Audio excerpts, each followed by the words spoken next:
जवानों और किसानों को आमने सामने करने की साजिश करने वाली ये ताकतें हैं कौन सी? वो चढ़ाई ऐसे करने के लिए निकल पड़े कि जैसे किसी दूसरे देश पर आप चढ़ाई करने जा रहे हैं। कि ऐसा लग रहा है कि जैसे कोई क्रिकेट मैच चल रहा है कि आज किसान आए और उन्होंने पुलिस की बैरिकेडिंग ध्वस्त कर दी और अंदर घुस गए।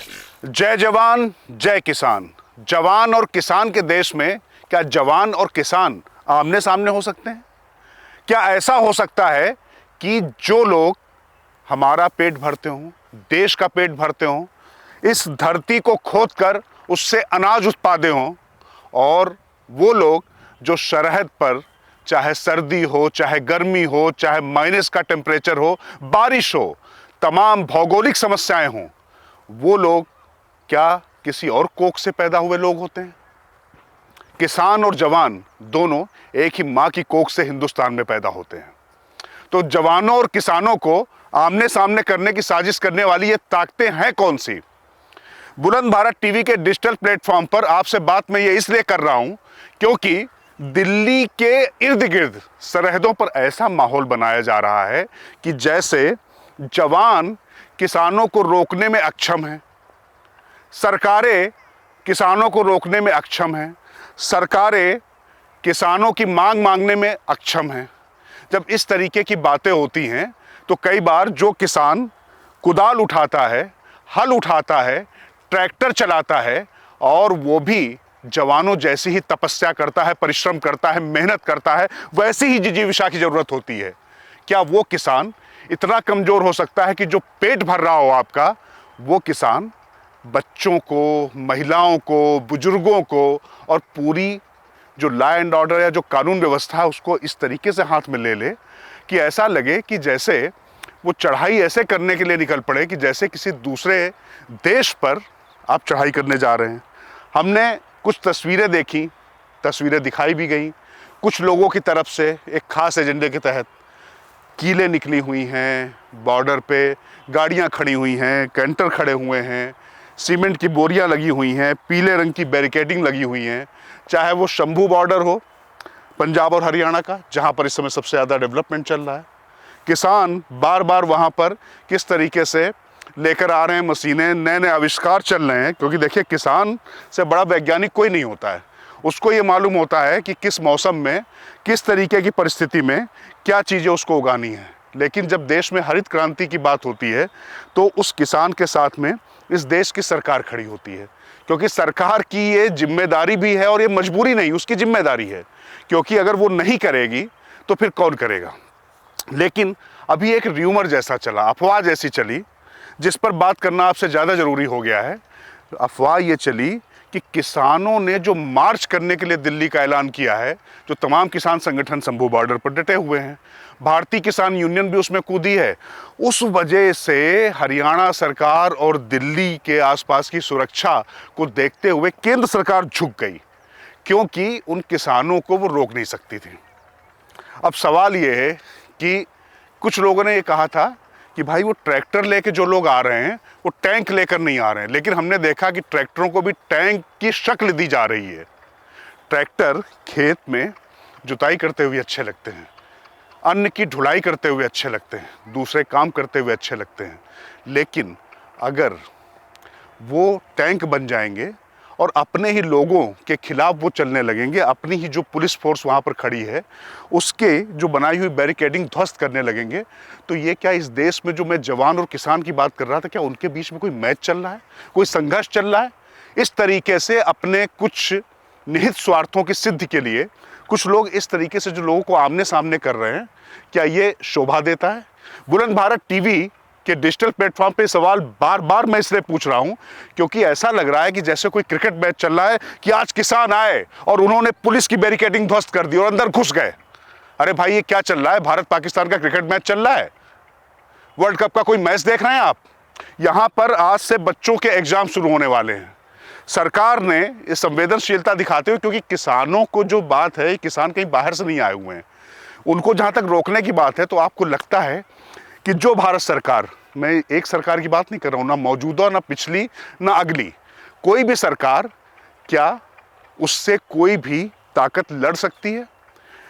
जिस सरकार ने, जिन जवानों ने इस देश के अंदर तमाम जो आतंकी हमले होते थे आपने सुना पिछले कुछ समय से वो नाकाम हो रहे हैं, उनके मंसूबे नाकाम हो रहे हैं। तो अब किसानों को ढाल बनाकर इस तरीके की अव्यवस्था फैलाना, इसके पीछे आपको लगता है कि कोई डिजाइन नहीं है? आपको नहीं लगता है कि ये बहुत सामान्य चीज़ें हो रही हैं? तो इसको थोड़ा समझने की ज़रूरत है। और मुझे लगता है कि बच्चों का अगर एग्ज़ाम चल रहा है, बोर्ड के एग्ज़ाम शुरू हुए हैं, वैसे में सरकार ने अगर ये फैसला लिया है तो उसका सम्मान करना चाहिए, ना कि ये मनोवैज्ञानिक बढ़त मान लेनी चाहिए कि सरकार हमारा सामना नहीं कर पा रही है, जवान उनको नहीं रोक पा रहे हैं, इसलिए सरकार बातचीत के लिए राजी हुई। दरअसल बात उठी कहाँ से? ये बात उठी कुछ फ्रस्ट्रेटेड, हताश लोगों की एक जमात है जिसके अपने निहित स्वार्थों की सिद्धि नहीं हो पा रही है, तो उसने ये फैलाया क्योंकि किसान संगठनों ने दिल्ली कूच का ऐलान कर दिया है, इसलिए सरकार बातचीत के लिए मजबूर हो गई है। आपको लगता है कि कोई भी सरकार अगर इस तरीके से आपके दमन पर उतारू होया है तो आप उसके सामने टिक सकते हैं, लेकिन दमन क्यों करेगी भाई? वो भी अपने किसानों का, उन किसानों का जो हमारा पेट भरते हैं। जो बात यहाँ पर हो रही है कि जो लोग वहाँ पर आए, जिनसे बात नहीं बन रही है, जिनसे विचार नहीं मिल रहे हैं, वो भी इस हिंदुस्तान के ही लोग हैं। कुछ उसमें हुड़दंगी तत्व हैं, कुछ उनके निहित स्वार्थ हो सकते हैं, लेकिन क्या उनके ऊपर जो अगर वो ट्रकों को, ट्रैक्टरों को टैंक बना रहे हैं, तो क्या उनके आगे अर्जुन टैंक खड़ा कर दिया जाए, T90 टैंक खड़ा कर दिया जाए? उनके सामने क्या जो है AK-47 की पूरी फौज खड़ी कर दी जाए? खड़े हैं, सब लोग कर रहे हैं, क्योंकि सुरक्षा व्यवस्था इसलिए करनी पड़ रही कि उनके बीच में कुछ उपद्रवी तत्व घुसकर कुछ ऐसा ना कर दें कि जिससे पूरी लॉ एंड ऑर्डर की व्यवस्था बिगड़ जाए और कुछ उत्पात ऐसा मचे कि जो कहते हैं ना कि लम्हों ने खता की, सदियों ने सजा पाई। तो एक जरा सी घटना किस तरीके से हमारा पूरा भविष्य बिगाड़ सकती है, इसको सोचने और समझने की ज़रूरत है। तो हुआ क्या? असली बात यह है कि भारत सरकार ने जो बातचीत के जो 5वें राउंड के लिए जो बात मानी, उसके पीछे उसका उद्देश्य ये था कि बच्चों के एग्ज़ाम शुरू हो चुके हैं, बोर्ड की परीक्षाएं शुरू हो चुकी हैं। इसके साथ ही साथ जो किसान संगठन हैं वो अगर अपनी बात कर रहे हैं तो बातचीत के जरिए समाधान निकालना, क्योंकि ये तो तय है कि MSP पर जो मौजूदा परिस्थितियां हैं उस पर जो उनकी मांगे उस तरीके से नहीं मानी जा सकती, क्योंकि उसमें बहुत से टेक्निकल इशू, इस पर हम लोग लगातार चर्चा कर चुके हैं। लेकिन बातचीत के अलावा और क्या समाधान का जरिया हो सकता है? तो ये दिखाना कि किसानों की बढ़ती ताकत, किसानों के आगे सरकार झुक गई, जवान झुक गए, ये ठीक नहीं है। बुलंद भारत टीवी इसीलिए आप सबसे ये अपील करने आया और ये बताने आया है कि ये जो उन्माद फैलाने की कोशिशें हैं, ये जो निहित स्वार्थी तत्व हैं, इनकी मंशा को समझिए। इसमें से कुछ लोग तो ऐसे हैं जिनके अपने राजनीतिक स्वार्थ हो सकते हैं, कुछ ऐसे हैं जो पीछे से फंडिंग कर रहे होते हैं, उनके कुछ और ज़्यादा खतरनाक इरादे हो सकते हैं। इसके साथ साथ में कुछ ऐसे हमारी जमात के लोग भी हैं जिनको कुछ नंबर, कुछ लाइक, कुछ सब्सक्राइबर्स मिल जाते हैं।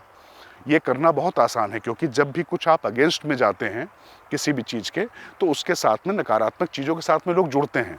सवाल उठाना, अपनी मांग के लिए लड़ना, इसका हम पूरी तरीके से समर्थन करते हैं, लेकिन ये कह देना कि जवान झुक गए, सरकार झुक गए और इसको मनोवैज्ञानिक जीत की तरह दिखाना, ये मुझे लगता है कि इससे बड़ी मूर्खता और इससे बड़ी कोई परिघटना हो नहीं सकती है जिस पे दिक्कत होगी। तो बुलंद भारत टीवी की तरफ से बस मैं आपसे यही बात करने आया था कि ये जो पूरी डिजाइन है और जो वास्तविकता है, इसको कृपया समझें।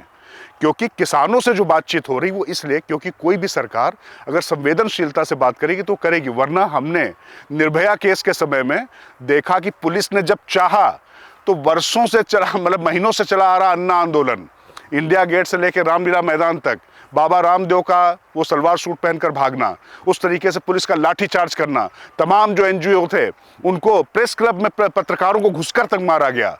और ये जब परिस्थितियां हुई तो सारा आंदोलन, सब कुछ शांत हो गया था। तो मेरे कहने का बस आशय इतना है कि बात अगर अहिंसक तरीके से, सत्याग्रह के तरीके से, महात्मा गांधी के दिखाए मार्ग से लेकर अगर चल रही है तब तो ठीक है। भगत सिंह, चंद्रशेखर आज़ाद, ये सब हमारे आदर्श हैं, उनका नाम लेकर इस तरीके से क्रांति के रूप में अराजकता फैलाने की जो कोशिशें हैं, इनको कतई बर्दाश्त नहीं किया जाना चाहिए। और मुझे लगता है कि सिविल सोसाइटी की भी ये जिम्मेदारी है कि इसका प्रतिकार करे और समझाए कि ये जो आप कर रहे हैं, हमारी सब समझ में आ रहा है, ये ठीक नहीं है। क्योंकि कुछ लाइमलाइट के लिए और कुछ जरा सी चीज़ों के लिए इतना बड़ा संकट नहीं पैदा करना चाहिए। नमस्कार।